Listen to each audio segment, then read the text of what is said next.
The High Hills by Jill Barklem, part of the Brambly Hedge series.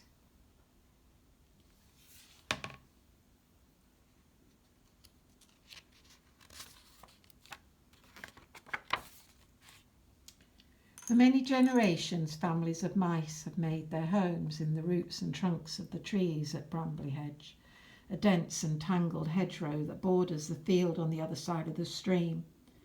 The Brambly Hedge mice lead busy lives.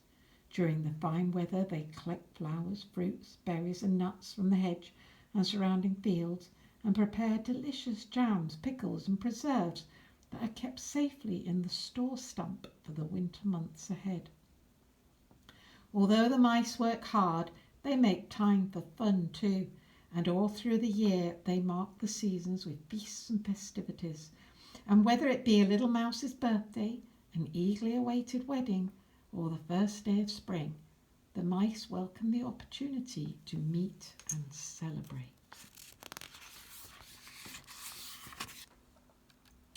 It was the very end of autumn. The weather was damp and chilly, and Wilfred was spending the day inside with the weavers. Clickety-clack went the loom, whir-whir went the spinning wheel. Lily and Flax were in a hurry. "We must finish in time," said Flax. "We promised Mr. Apple." "What are you making?" asked Wilfred. "Blankets," replied Lily. "Who are they for?" said Wilfred. "They are for the voles in the high hills," replied Flax. "They have just discovered that the moths have eaten all their quilts, and they've no time to make new ones before the cold weather comes. They're too busy gathering stores for winter. We're helping out." "Can I help too?" asked Wilfred. "That's kind of you, Wilfred, but not just now," said Lily. "Why don't you find yourself a book to read while I finish spinning this wool?"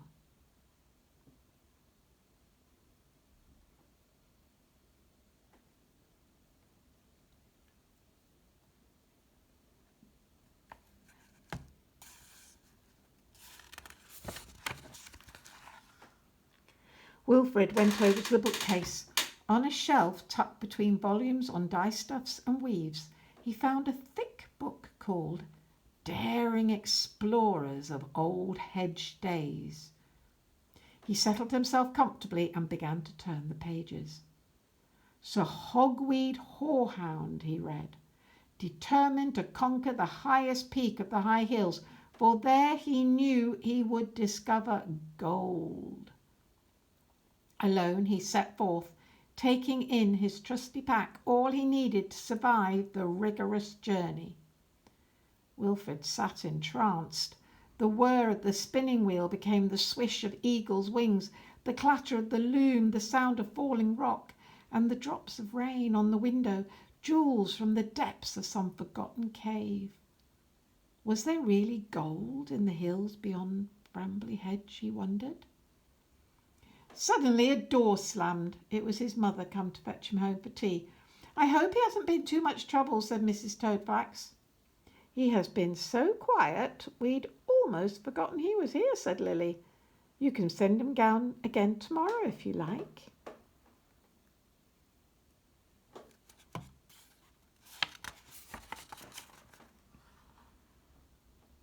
Lily and Flax were already hard at work when Wilfred arrived the next morning. He settled down by the window again to read about Sir Hogweed Horehound and his intrepid search for gold. The morning flew past, and by the time Mr. Apple arrived to collect Wilfred, Flax and Lily had almost finished the cloth. "I'm sorry we couldn't match the yellows," said Flax. "We've used the last of Grandpa Blackthorn's lichen, which is a little plant that grows on rocks and creates a yellow dye. And no other dye will do." "Never mind," said Mr. Apple. "It's the blankets they need. We'll take them up to the hills tomorrow." "The hills?" repeated Wilfred. "Are you really going up to the high hills?" "Yes," replied Mr. Apple. "Why?" "Can I come?" Wilfred asked desperately. "Please say I can." "Oh, I don't think so," said Mr. Apple. "It's too far, and we shall have to stay overnight." I'll be very good, urged Wilfred. Mr. Apple relented. We'll see if your mother agrees, he said. Come on, young mouse, it's time to go home.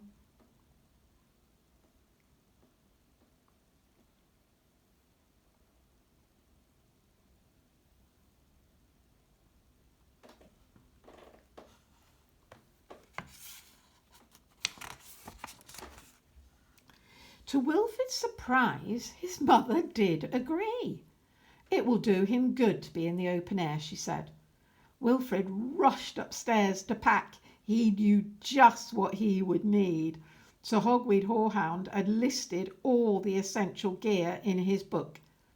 Rope, a whistle, food, fire sticks, cooking pots, a ground sheet and blankets, a spoon, a water bottle and a first aid kit. And I had better have a special bag for the gold, said Wilfred to himself as he gathered everything together. He went to bed straight after supper.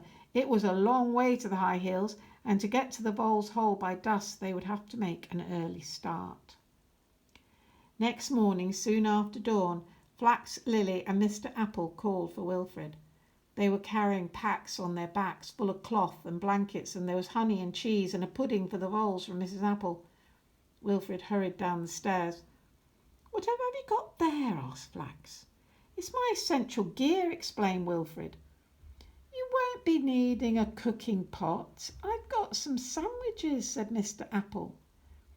But I must take everything, said Wilfred. His lip began to quiver. How can I find gold without my equipment? You'll have to carry it then, said Mr. Apple. We can't manage any more.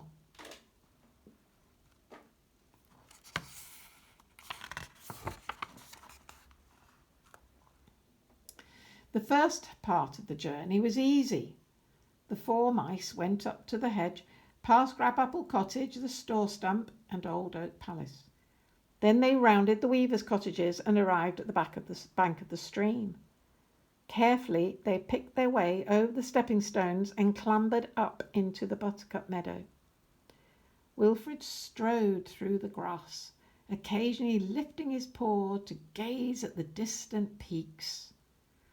Beyond the bluebell woods he could see the path begin to climb. Mr. Apple looked back. How's my young explorer? He said. Ready for lunch?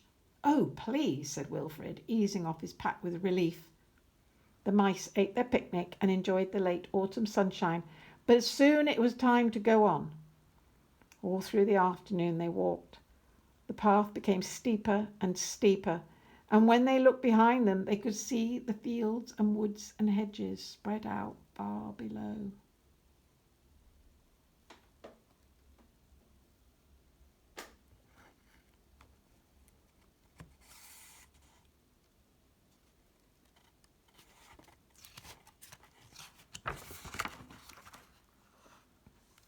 By tea time it was getting dark and cold, and the hills around were shrouded in mist.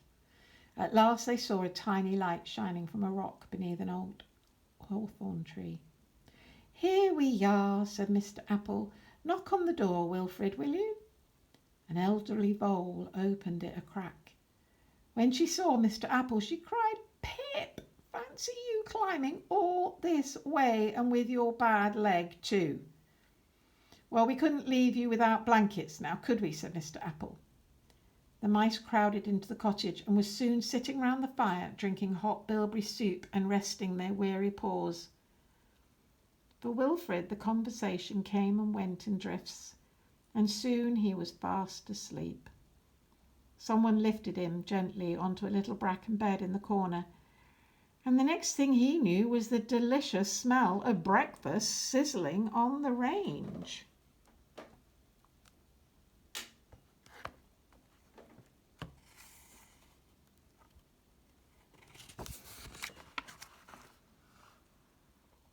Wilfred ate heartily, oatcakes with rowan berry jelly, and listened to the voles describing their hard life in the hills. He was disappointed when Mr. Apple announced it was time to leave. Oh, can't we explore a bit first? He begged. Flax and I have to get back to work, said Lily, but why don't you two follow on later? Well, relented Mr. Apple, there are some fine junipers beyond the crag. And Mrs. Apple loves junipers, said Wilfred quickly. Let's get us some. So the mice said goodbye to the voles, and Mr. Apple and Wilfred set off up the path. Wilfred ran on ahead and was soon round the crag. When Mr. Apple caught up with him, Wilfred was halfway up a steep face of rock. "Wilfred," cried Mr. Apple, "come down." "Just a minute," shouted Wilfred. "I found something."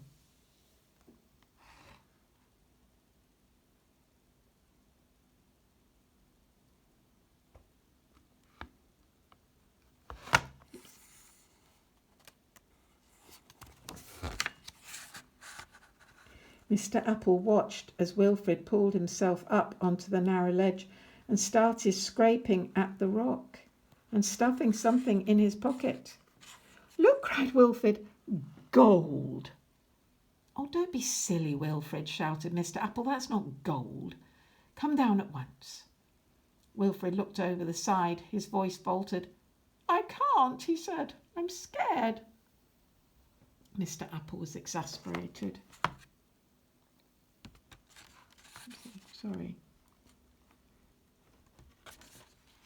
Mr. Apple was exasperated.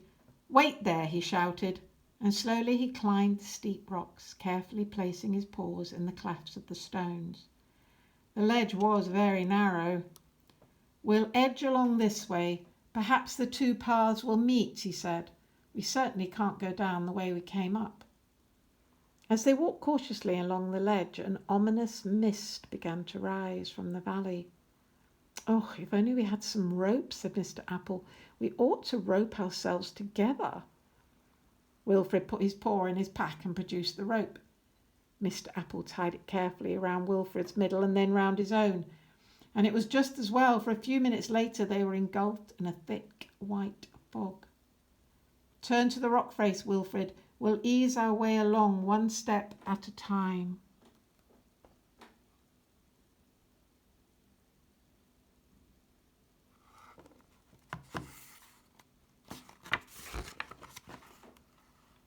They went on for a long time, and then they took a rest.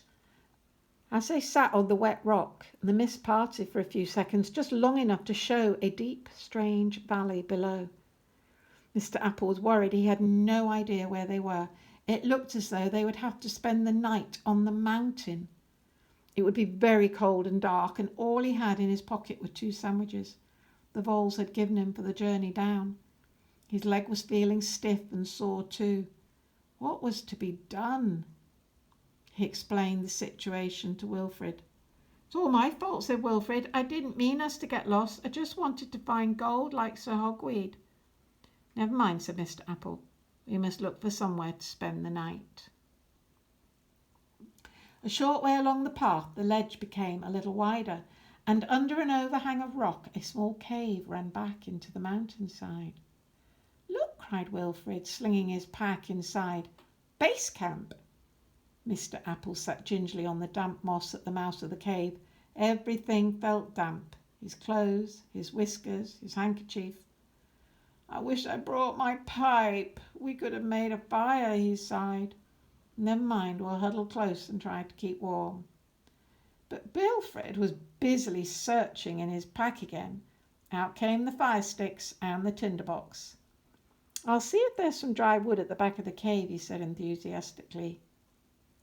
"Wilfred," cried Mr. Apple in admiration, "you're a real explorer."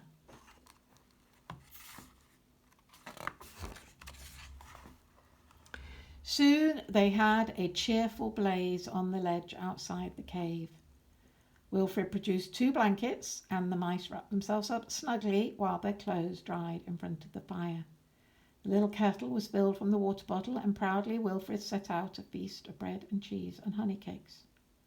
"You know," said Mr. Apple as he settled back against the rock, "I haven't enjoyed a meal so much for years." To while away the time, Mr. Apple began to tell Wilfred stories of his adventurous youth, and as they talked the mists gradually cleared and a starry sky spread out above them. All was quiet but for the murmur of a stream which ran through the valley below like a silver ribbon in the moonlight. Warmed by the fire, they became drowsy and soon fell asleep.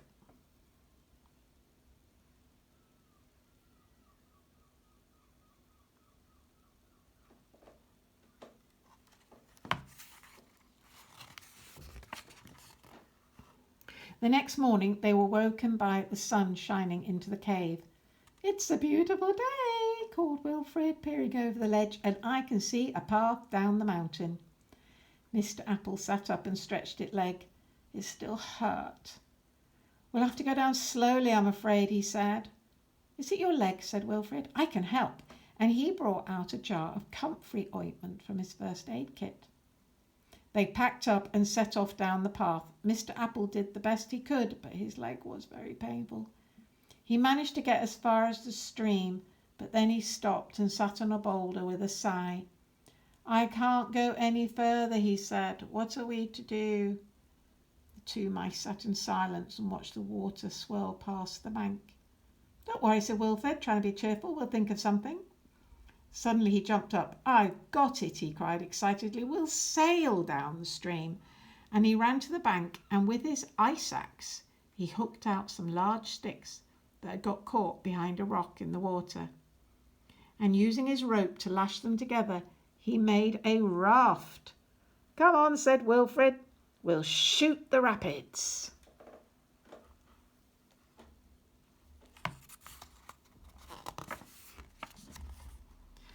"Are you sure this is a good idea?" said Mr. Apple. "Wherever will we end up?" "Don't worry," said Wilfred. "It's all going to be all right." Carefully they climbed onto the raft, and Mr. Apple let go of the bank, and they were off. They were swept to the middle of the stream as it raced down the mountainside, twisting and turning, sweeping and splashing, careering over rocks and cutting through deep banks. "My hat!" shouted Wilfred. "I've lost my hat." "Never mind that," cried Mr. Apple. "Just hold on tight. There's a boulder ahead." Wilfred gripped the sides of the raft, and somehow they managed to keep the raft and themselves afloat.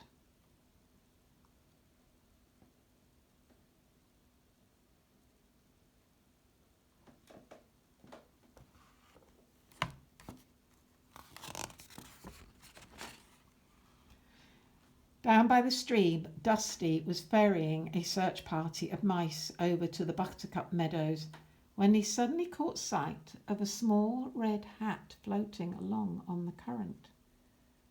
"Look there!" he shouted, and all the mice peered over the side of the boat. "It's Wilfred's hat!" cried out Mrs. Toadflax. "Oh, whatever can have happened to him?"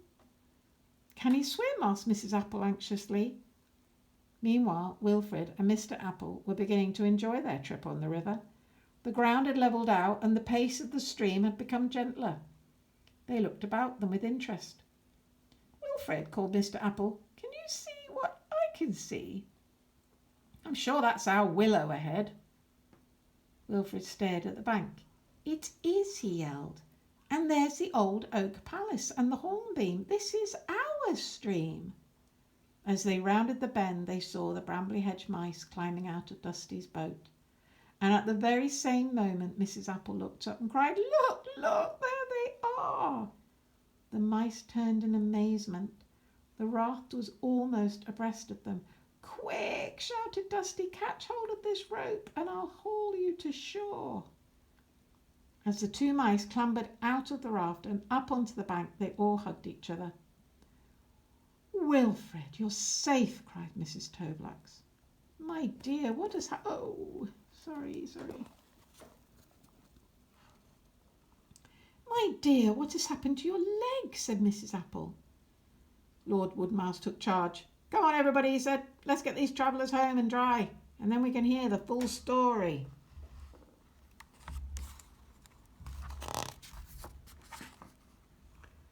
The mice made their way along the hedgerow to the hornbeam tree. Soon everybody was sitting round the fire, eating cake and drinking acorn coffee. "Now, tell us exactly what happened," urged Flax. "Well, it was my fault," exclaimed Wilfred again. "I was looking for gold and I got stuck." Mr. Apple had to rescue me, and then we got lost. And Mr. Apple's leg hurt so much we had to come back on the raft. Did you find any gold? Interrupted Primrose. No, only this silly old dust, said Wilfred, pulling the bag out of his pocket. Flax and Lily gasped. Wilfred, that's not dust. That's Grandpa Blackthorn's lichen or lichen. It's very rare. You are clever. Wherever did you find it? Primrose ran to fetch some paper, and Wilfred proudly drew a map so they could find the place again. And when we go, you shall come with us, Wilfred, promised Lily.